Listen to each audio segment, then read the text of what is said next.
आयुष्य तिथं काम केलं फॅक्टरीमध्ये आणि आल्याबरोबर सांगतोय उद्यापासून कामाला यायचं नाही, संपला विषय. ना कायदा आहे, ना नोटीस आहे, ना कुठल्याही प्रकारची आम्ही पाहतो त्याला बंद नाही. मग खालच्या कोर्टानं न्याय त्याच्या बाजूने लावला, हायकोर्टाचा, हायकोर्टानंतर मग आधी सर्वोच्च न्यायालयाचा. एक कामगार ज्याला 18,000 रुपये पगार भेटत नाही तो न्यायालयात भांडणार कसा, याच्या संदर्भात तुम्ही काय निर्णय घेणार ते आम्हाला सांगा. त्या कामगाराच्या रक्ताचे पैसे कमिशन खाणारी औलाद अफजल खानासारखी फाडली पाहिजे, दिसन तिथं तोडलं पाहिजे यांना. वारंवार आंदोलन करून सुद्धा ज्यांच्या अधिक मेहनतीनं जे फॅक्टरी चालतं त्यालाच दुर्लक्ष का केलं जातं. तिथल्या एचआरला आम्ही पाहतोय 1,00,000 रुपये महिना भेटणार आणि कामगाराला फक्त 10-20 हजार भेटणार. फॅक्टरी आम्ही चालवायची, मेहनत कामगारानं करायची, सगळं रक्त आठवायचं त्या कामगारानं आणि पगार मात्र आम्ही पाहतोय त्या अधिकाऱ्याच्या घशात घालायचा.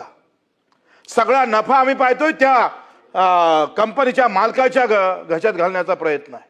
मी जेव्हा मुंबईला आलोय, उपसभापती साहेब जेव्हा उंच टावर एवढ्या सगळ्या 40-40 मजलीवर काम करणाऱ्या त्या कामगाराच्या छातीची खऱ्या अर्थानं तुम्ही आम्ही कमाल केली पाहिजे, त्याचा गर्व केला पाहिजे. अरे पैसा जरी श्रीमंत लोकांचा असेल पण ते बिल्डिंग बांधण्याचं काम आम्ही पाहतोय आमचा कामगार करत असतं, त्याच्याकडे दुर्लक्ष का होतंय. अरे एखाद्या फॅक्टरीवाला, एखादा मालक, एखादा तिथला मॅनेजर साला आम्ही सांगतोय एका दिवसात म्हणतो उद्यापासून कामाला येऊ नको. अरे वा, आयुष्य तिथं काम केलं फॅक्टरीमध्ये आणि आल्याबरोबर सांगतोय उद्यापासून कामाला यायचं नाही, संपला विषय. ना कायदा आहे, ना नोटीस आहे, ना कुठल्याही प्रकारची आम्ही पाहतो त्याला बंद नाही. आमचा कामगार अधिकारी आम्ही पाहतो त्याला विनंती करता, हो याला घ्या. म्हणजे त्या अफजल खानासमोर काही आमचे मराठे कसे काही जे दळभद्रे होते तसे सलाम करत होते ना, तसे मुद्रा मारताय आमचे कामगार अधिकारी, मुद्रा मारण्याचं काम करतोय. त्या कायद्यात बदल करा. असा कसा फॅक्टरीवाला डायरेक्ट त्या कामगाराला काढलं जात आहे. त्याच्यावर समिती नेमा, तिथला कोणी संघटनेचा प्रमुख असेल, त्या कामगाराचा तो अधिकारी असेल, त्याच्या समितीच्या समोर ठेवून त्याला कामगाराला काढलं पाहिजे. नोटीस नाही, काही नाही. म्हणजे एखाद्या सामान्य माणसाच्या घरी कामावर असतं जसं आपलीकडे ड्रायव्हर असतं, उद्यापासून येऊ नको. काय प्रकार आहे, कधी थांबणार आहे. आणि मग ते जर कामावर घ्यायचं म्हटलं तर कोर्टात गेल्याशिवाय पर्याय नाही. उपसभापती साहेब तुम्हाला माहित आहे काय अवस्था आहे त्याची. टिकतोय आपण, ते न्यायालय आमच्या बाजूने उभे राहतं कितीकदा. मग खालच्या कोर्टानं न्याय त्याच्या बाजूने लावला, हायकोर्टाचा, हायकोर्टानंतर मग आधी सर्वोच्च न्यायालयाचा. एक कामगार ज्याला 18,000 रुपये पगार भेटत नाही तो न्यायालयात भांडणार कसा, याच्या संदर्भात तुम्ही काय निर्णय घेणार ते आम्हाला सांगा.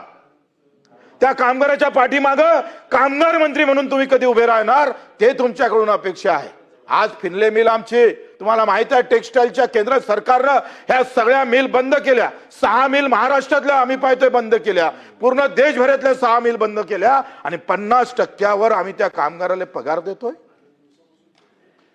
जगाव का मराव म्हणायचं आहे. आमची सत्ता आहे आणि सत्ता असताना असं बोलू नये, चांगलं बोललं पाहिजे. आमची सत्ता कशी चांगली आहे, आमच्या सत्तेचे फायदे काय, हो बोलू आम्ही चांगलं.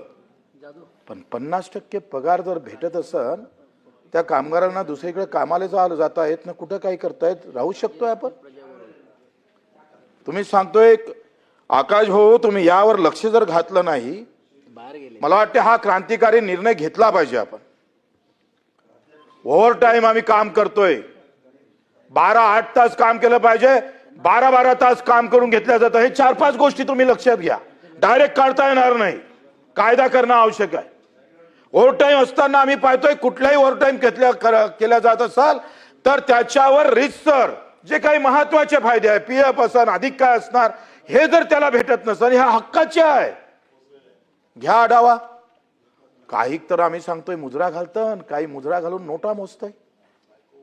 त्या कामगाराच्या रक्ताचे पैसे कमिशन खाणारी औलाद अफजल खानासारखी फाडली पाहिजे, दिसन तिथं तोडलं पाहिजे यांना. अरे कुठल्या ठिकाणी पैसे खाताय तुम्ही, त्याचे काही अंदाज काही राहिलं का नाही राहिलंय. त्या कामगाराच्या मेहनतीवर पैसे खाणारी औलाद जर इथं पैदा होत असेल तर काय होतंय, कुठं न्याय मागायचा.